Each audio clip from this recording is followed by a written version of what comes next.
Bismillahirrahmanirrahim. Dear student, Assalamu alaikum.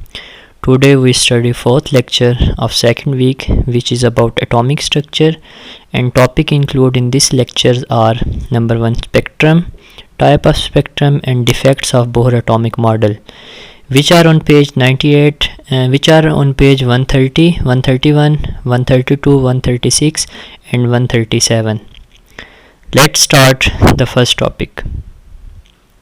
Number 1 spectrum. When a radiation of light is passed through a prism, the radiation undergo refraction और bending, यानी जब भी हम किसी prism में से लाइट को पास करते हैं तो उसमें रिफ्रैक्शन होती है या फिर उसमें लाइट में बेंडिंग होती है. The extent of bending depend upon the wavelength of the photon. A radiation of longer wavelength is bend to a smaller degree than the radiation of shorter wavelength. यानी अगर हमारे पास वेवलेंथ जो है वो photon की different है तो उसकी बेंडिंग भी क्या होगी, डिफरेंट होगी. वो रेडिएशन जिनकी वेवलेंथ ज़्यादा होती है वो स्मॉल एंगल के पे बेंड करते हैं, स्मॉल डिग्री पे बेंड करते हैं as compared to shorter wavelength. So ordinary white light consists of radiation of all wavelength, and so after passing through the prism, white light is splitted up into radiation of different wavelength. तो basically ये जो white light होती है इसके अंदर तमाम तरह की radiation और हर तरह की wavelength की radiations होती हैं. तो जब हम इसको पास करते हैं through prism तो ये different wavelength की वजह से ये radiation split हो जाती हैं into different pattern. The color of the visible spectrum are violet, indigo, blue, green, orange, yellow and red, and their wavelength range from 400 nanometer to 750 nanometer. Basically ये जो आपको फिगर 5.13 नज़र आ रही है, अगर आप इसको देखें तो ये बेसिकली वाइट लाइट का स्पेक्ट्रम है कि जब हम वाइट लाइट को पास करते हैं थ्रू प्रिज्म तो वो चेंज हो जाती है इनटू स्पेक्ट्रा जिसकी रेंज होती है 400 नैनोमीटर से 750 नैनोमीटर तक. और जहाँ पे जो जितनी भी हमारे पास लाइट सेपरेट होती है वो डिफरेंट कलर की होती है, जिसमें violet, indigo, blue, green, orange, yellow और रेड ये कलर शामिल होते हैं. In addition to the visible region of the spectrum, these are 7 other regions. अच्छा, इन विजिबल रीजन के अलावा और भी रीजन इसमें होते हैं जिसमें ultraviolet, X ray, Y rays and cosmic rays are toward the lower wavelength end of the spectrum and they possess the photon with greater energy. Basically अगर आप एंड ऑफ स्पेक्ट्रम की तरफ देखें तो हमारे पास एक्स रेज, गैमा रेज और इसी तरीके से कॉस्मिक रेज जो हैं ये सारी मौजूद होती हैं. बेसिकली इनकी जो वेवलेंथ होती है वो क्या होती है, लो होती है. On the other side of the visible region there lies infrared, microwave and radio wave region. अगर हम जो है विजिबल रीजन वो है जो हमें नज़र आता है. अगर हम इसमें देखें तो इसमें इंफ्रारेड, माइक्रोवेव और रेडियो फ्रिक्वेंसी की जो रेडिएशन होती हैं ये शामिल होती हैं. Figure 5.13 shows the continuity of the wavelength for all type of region of spectrum. तो बेसिकली ये जो फिगर 5.13 है इसमें तमाम तरह के स्पेक्ट्रम दिए हुए हैं, वो लाइट्स भी और वो रेज भी हैं, वो रेडिएशन भी हैं जिनकी वेवलेंथ कम होती है और वो रेडिएशन भी हैं जिनकी वेवलेंथ ज़्यादा होती है. तो ये आपको पता होना चाहिए कि वो कौन कौन सी रेडिएशंस हैं जो लोअर वेवलेंथ पे होती हैं और कौन कौन सी जो है वो हायर वेवलेंथ में होती हैं, यानी जो विजिबल रीजन में होती हैं. तो पहले हम स्पेक्ट्रम को डिफाइन करते हैं कि hence a visual display or dispersion of the component of white light when it is passed through a prism is called a spectrum. तो स्पेक्ट्रम क्या है कि जब हम वाइट लाइट को पास करते हैं थ्रू प्रिज्म तो उसका जो विजुअल डिस्प्ले है, उसकी जो डिस्पर्शन हमें कंपोनेंट की नज़र आती है, इसको हम स्पेक्ट्रम बोलते हैं, जैसा कि आपको 5.13 फिगर के अंदर नज़र आ रहा है. अब नेक्स्ट है type of spectrum. Spectrum is of 2 type. Spectrum जो है वो 2 तरह का होता है. Number 1 continuous spectrum and number 2 line spectrum. सबसे पहले हम बात करते हैं कंटिन्यूस स्पेक्ट्रम की. In this type of spectrum the boundary line between the colour can not be marked. The colour diffuse into each other, one colour merge into another without any dark spaces. The best example of continuous spectrum is rainbow. It is obtained from the light emitted by the sun और incandescent electric light solid. It is the characteristic of matter in bulk. Basically continuous spectra जो है ये वो spectra है जिसमें हमारे पास जो spectrum की लाइंस होती हैं उनकी बाउंड्री नहीं होती, बल्कि ये सारी लाइट एक दूसरे के अंदर मर्ज होती हैं. जैसे उसने रेनबो की एग्जांपल दी है. अगर आप रेनबो में देखें तो जो आपको कलर नज़र आ रहे होते हैं वो सारे एक दूसरे में मर्ज होते हैं, उनकी कोई बाउंड्री जो है वो एग्जिस्ट नहीं करती. नंबर 2 एटॉमिक और line spectrum. When an element or its compound is volatile on a flame and the light emitted is seen through a spectrometer, we see distinct lines separated by dark spaces. अगर हम क्या करते हैं, किसी भी compound को सबसे पहले वोलेटाइज करते हैं, मीन उसको हम गैसेस फॉर्म में कन्वर्ट करते हैं और फिर हम उसको स्पेक्ट्रोमीटर में उसको ऑब्जर्व करते हैं, तो हमारे पास बेसिकली डिफरेंट लाइन, डिस्टिंक्टिंग लाइन नज़र आती हैं, यानी हर लाइन एक दूसरे से क्या होती है, डिफरेंट होती है. This type of spectrum is called line spectrum और एटॉमिक स्पेक्ट्रम, यानी वो स्पेक्ट्रम जिसमें हमारे पास स्पेक्ट्रा के अंदर डिफरेंट लाइंस नज़र आती हैं जो एक दूसरे से मुख्तलिफ होती हैं, जिनको हम डिफ्रेंशिएट कर सकते हैं. तो ऐसे स्पेक्ट्रा को हम बोलते हैं एटॉमिक लाइन स्पेक्ट्रा. जबकि कंटिन्यूस स्पेक्ट्रा वो होता है जिसमें कोई बाउंड्री नहीं होती, सारी जो लाइट्स होती हैं वो सारी एक दूसरे के अंदर मर्ज हो जाते हैं, सारे कलर जो है एक दूसरे के अंदर डिफ्यूज हो जाते हैं. So this is the characteristic of an atom. The number of lines and the distance between them depend upon the element volatilized. Basically ये जो हमारे पास एटॉमिक लाइन स्पेक्ट्रम के अंदर ये जो लाइन होती हैं, इनका जो स्पेस होगी वो डिपेंड करेगी उस एलिमेंट पे जिसको हम वोलेटिलाइज करते हैं, जिसको हम गैसियस फॉर्म में कन्वर्ट करते हैं. For example, line spectrum of sodium contain 2 yellow coloured lines separated by the definite distance. Similarly, the spectrum of hydrogen consists of number of line of different color having different distance from each other. It has also been observed that distance between the lines for the hydrogen spectrum decreases with the decrease in wavelength and the spectrum become continuous after a certain value of wavelength. तो basically यहाँ पे atomic and line spectra में सबसे पहले तो इसने ये बताया है कि ये जो लाइन स्पेक्ट्रा के अंदर लाइन के दरमियान स्पेसिंग है, ये डिपेंड करता है उस एलिमेंट पे कि हम कौन सा एलिमेंट यूज़ कर रहे हैं. तो हर तरह का एलिमेंट, जिस तरह का एलिमेंट होगा उस तरह की ये लाइन के अंदर स्पेसिंग होगी. और सेकंड यहाँ पे जो इसने सबसे इंपॉर्टेंट चीज़ बताई है जो लास्ट 3 लाइन्स के अंदर है, वो ये है कि how we can convert line spectrum into continuous spectrum. अगर आपसे पूछा जाए कि हम लाइन स्पेक्ट्रा को कंटिन्यूस स्पेक्ट्रा में कन्वर्ट करना चाहते हैं तो हम कैसे करेंगे, बाय डिक्रीजिंग इट्स वेवलेंथ. अगर आप लास्ट लाइन को देखें तो इसने यही बताया हुआ है कि जब हम हाइड्रोजन का जो स्पेक्ट्रा होता है वो लाइन स्पेक्ट्रा होता है, तो जब हम उसकी वेवलेंथ को डिक्रीज करते जाते हैं तो उसका जो स्पेक्ट्रा होता है वो लाइन से कन्वर्ट हो जाता है कंटिन्यूस स्पेक्ट्रा में. तो यहाँ से हमें एक इंपॉर्टेंट बात जो है वो पता चली है, वो ये कि अगर हमारे पास किसी भी एलिमेंट का स्पेक्ट्रा लाइन स्पेक्ट्रा आ रहा है और हम इसको कंटिन्यूस स्पेक्ट्रा में कन्वर्ट करना चाहते हैं तो हम सिंपल उसकी वेवलेंथ को डिक्रीज करते हैं. Atomic spectrum can also be observed when elements in gaseous state are heated at high temperature are subjected to an electric discharge. यानी लाजमी नहीं है कि सबसे पहले हम कंपाउंड को वोलेटिलाइज यानी उसको गैसियस फॉर्म में करें. हम सिंपली क्या करते हैं, एलिमेंट को गैसियस स्टेट में या उसको हाई टेम्परेचर पे हीट करने के बाद या इलेक्ट्रिक डिस्चार्ज की मदद से भी हम इस स्पेक्ट्रा को ऑब्टेन कर सकते हैं. There are 2 ways in which an atomic spectra can be viewed. अब एटॉमिक स्पेक्ट्रा के फर्दर 2 वे हैं, 2 तरीके हैं जैसे हम उसको देख सकते हैं. Number 1 atomic emission spectrum and number 2 atomic absorption spectrum. देखिए इन दोनों में फ़र्क क्या है. एक में एमिशन आ रहा है, एमिशन मीन जिसमें जो लाइट एमिट होगी हम उसको ऑब्जर्व करेंगे. And second atomic absorption, absorption का मीन यानी जो लाइट एब्जॉर्ब होगी, जो स्पेक्ट्रा एब्जॉर्ब होगा हम उसको जो है वो डिटरमाइन करेंगे. सबसे पहले हम बात करते हैं एटॉमिक एमिशन स्पेक्ट्रम की. तो when solid or volatilized or element in their gaseous state are heated to high temperature are subjected to an electric discharge, radiation of certain wavelength are emitted.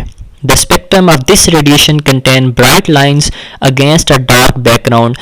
This is called atomic emission spectrum. यानी basically जब हम क्या करते हैं, किसी भी solid sample को जिसको हमने वोलेटाइज किया है या हमने उसको गैसियस स्टेट में या हम हाई टेम्परेचर पे उस कंपाउंड को क्या करते हैं, इलेक्ट्रिक डिस्चार्ज या रेडिएशन डिफरेंट वेवलेंथ की प्रोवाइड करते हैं, तो उस कंपाउंड के अंदर से डिफरेंट वेवलेंथ की रेडिएशन जो है वो एमिट होती हैं. एमिशन का मतलब है जिसमें वो लाइट एमिट करेंगे, लॉस करेंगे, और वो जो एमिटेड लाइट होगी, एमिटेड रेडिएशन होंगी, हम उनकी मदद से जो स्पेक्ट्रा ड्रा करते हैं, ऐसे स्पेक्ट्रा को बोलते हैं atomic emission spectrum.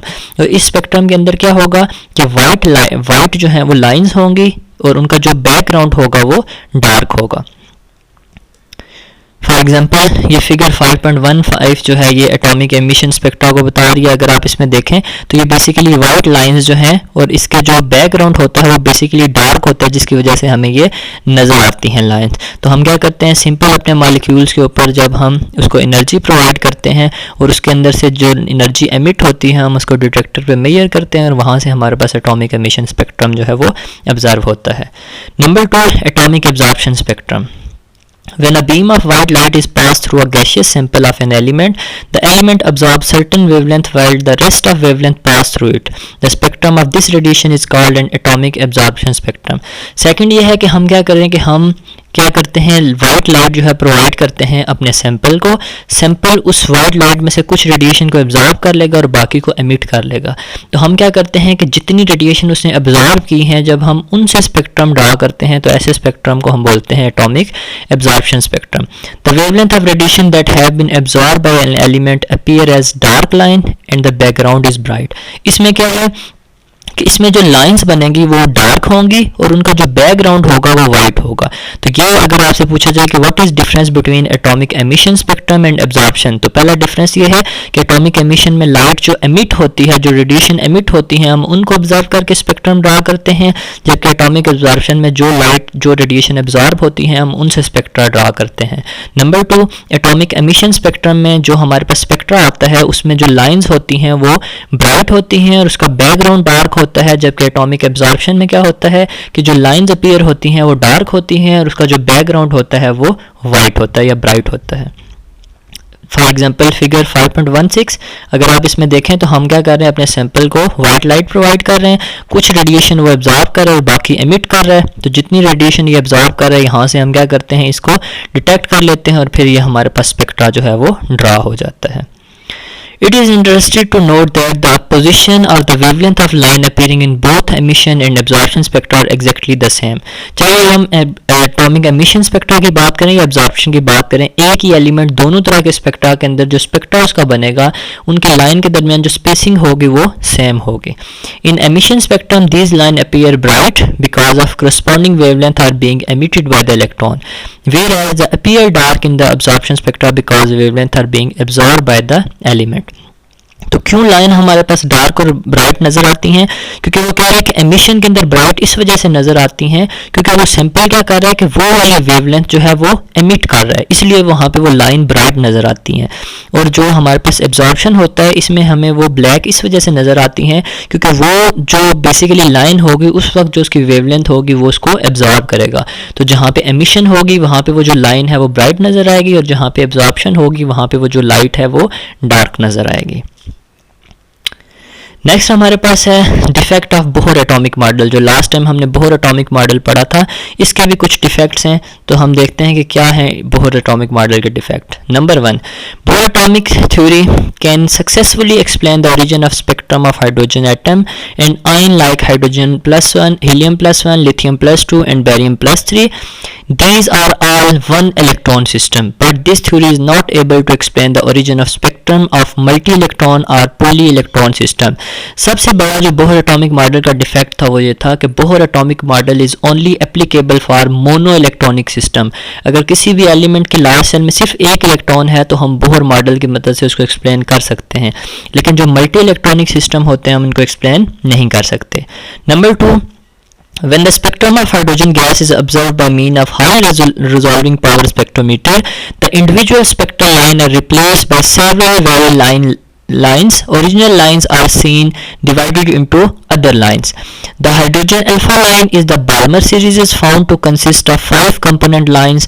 This is called line structure or multiple structure. Actually, the appearance of several lines in a single line suggests that only one quantum number is not sufficient to explain the origin of various spectral line. अगर आपको याद हो तो Bohr atomic model में हमने कहा था कि बोहर एटॉमिक मॉडल में बोहर ने क्या किया था कि with the help of quantum number उसने हाइड्रोजन के स्पेक्ट्रा को एक्सप्लेन किया था, लेकिन जब इसी हाइड्रोजन के स्पेक्ट्रा को हम हाई रिजॉल्विंग पावर स्पेक्ट्रोमीटर में ऑब्जर्व करते हैं तो हम ये देखते हैं कि हमारे पास सिर्फ एक स्पेक्ट्रा नज़र नहीं आता फॉर हाइड्रोजन, इसका ये जो स्पेक्ट्रा होता है ये फर्दर स्प्लिट हो जाता है अदर स्पेक्ट्रा के अंदर। जो हम इसके बाद वाले जो लेक्चर्स हैं, जो नेक्स्ट लेक्चर्स होंगे उसमें हम ये पढ़ेंगे कि हाइड्रोजन का स्पेक्ट्रा फर्दर जो है वो स्प्लिट क्यों होता है। तो इस प्रोसेस को भी, इस चीज़ को भी जो था बोहर एटॉमिक मॉडल एक्सप्लेन नहीं कर सकता। इसको हम बोलते हैं मल्टीपल स्ट्रक्चर। बेसिकली जो हमारे पास बोहर ने कहा था, उसने कहा था कि हमारे पास सिंगल स्पेक्ट्रा आता है, लेकिन हाइड्रोजन का यही स्पेक्ट्रा फर्दर स्प्लिट हो जाता है मल्टीपल स्पेक्ट्रा में, मल्टीपल स्ट्रक्चर में। इस चीज़ को भी बोहर एटॉमिक थ्योरी एक्सप्लेन नहीं करती। Number 3, Bohr suggest circular orbit of electron around the nucleus of hydrogen atom, but research have shown that the motion of electron is not a single plane but take take place in the 3 dimension space. Basically Bohr ने क्या कहा था कि electron circular orbit में move करते हैं, लेकिन जब फर्दर रिसर्च की गई तो उन्हें पता चला कि नहीं, जो इलेक्ट्रॉन है उनकी मोशन एक खास ऑर्बिट में नहीं होती बल्कि वो 3 डायमेंशन स्पेस के अंदर मूव करते हैं। Actually the atomic model is not let, यानी बेसिकली ये एटॉमिक मॉडल जो था वो बाद में नहीं था, लेकिन बट ये रिसर्च से बाद में इन्हें पता चला कि ये 3 डायमेंशन स्पेस के अंदर मूव करते हैं। Number 4, when the excited atom of hydrogen are placed in a magnetic field, the spectral line are further split up into closely spaced line. This type of splitting of spectral line is called Zeeman effect. तो ये आपसे separate भी question आ सकता है कि what is Zeeman effect, कि जब हम हाइड्रोजन के एटम को मैग्नेटिक फील्ड के अंदर प्लेस करते हैं तो उसकी स्पेक्ट्रल लाइन फर्दर स्प्लिटिंग कर देती हैं, यानी उसकी वही स्पेक्ट्रल लाइन आगे फर्दर स्प्लिट हो जाती हैं। तो this process is known as Zeeman effect. और सेकंड आपके पास होता है स्टार्क इफेक्ट, यानी जिस तरीके से हमने हाइड्रोजन के स्पेक्ट्रा को मैग्नेटिक फील्ड में प्लेस किया तो वो स्प्लिट हो जाती हैं फर्दर स्पेक्ट्रा के अंदर। सिमिलरली अगर हम क्या करते हैं कि हाइड्रोजन के इलेक्ट्रॉन्स को, एक्साइटेड एटम को हम इलेक्ट्रिक फील्ड में प्लेस करते हैं तो उसके अंदर फर्दर स्प्लिटिंग आती है, तो इसको हम बोलते हैं स्टार्क इफेक्ट। तो बोहर एटॉमिक थ्योरी का एक डिफेक्ट ये भी था कि Bohr atomic theory Zeeman effect और स्टार्क इफेक्ट को एक्सप्लेन नहीं करती। Bohr theory does not explain either Zeeman और स्टार्क इफेक्ट। तो बेसिकली ये सारे क्या हैं, बोहर एटॉमिक मॉडल के डिफेक्ट थे। इसमें आप लोगों ने याद रखना है कि Zeeman effect and Stark effect इंतहाई इंपॉर्टेंट है। ये सेपरेट क्वेश्चन भी आता है कि what is difference between Zeeman effect and Stark effect. However, in 1915, Sommerfeld suggests the moving electron might describe, in addition to the circular orbit, elliptic orbit as well as where in the nucleus lie at one of the foci of the ellipse। यानी बाद में फिर 1915 के अंदर यह scientist ने बताया कि इलेक्ट्रॉन की मूवमेंट सर्कुलर ऑर्बिट में नहीं होती बल्कि इक्लिप्स फॉर्म में जो है वो इसके ऑर्बिट्स होते हैं, डायरेक्शंस होती हैं 3 डायमेंशन में जहाँ पे ये मूव करते हैं।